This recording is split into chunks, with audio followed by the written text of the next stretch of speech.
បែកគ្នាច្រើនខែតែចិត្តស្នេហ៍បារម្ភដល់ដែរ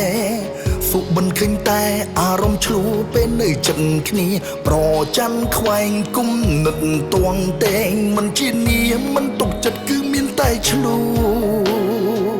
អ្នកថ្មីមកដល់ជាបាច់ចិត្តដែលសពីចាំង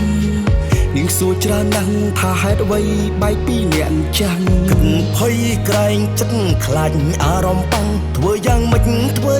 មានតែបន្លប់សុំទោទោះបែកគ្នាក៏នឹកដល់អូនសុំទោដល់កូនចិត្តមួយនេះភ្លេចអូនមិនបានទោះមានអ្នកថ្មី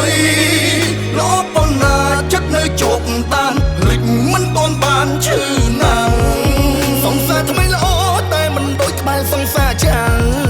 អារម្មណ៍ពេលខ្លាំងអូនអ្នកថ្មីមិនលះដាក់គ្នាច្រមកជប់ធ្វើ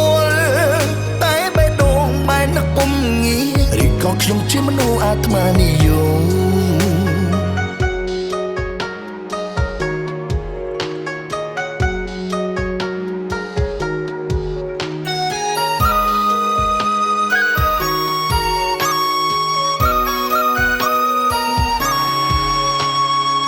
បែកគ្នាច្រើនខែតែចិត្តស្នេហ៍បារម្ភដល់ដែរ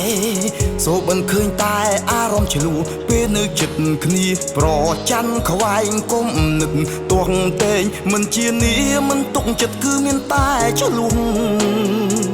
អ្នកថ្មីមកដល់ជាបាចិត្តដែលសល់ពីចាំងនាងសួរច្រើនណាស់ថាហេតុអ្វីបែកពីអ្នកអញ្ចឹងគិតភ័យក្រែងចិត្តខ្លាចអារម្មណ៍ប៉ាំងធ្វើយ៉ាងម៉េចមានតែបន្លប់សុំទោទោះបែកគ្នាក៏នឹកដល់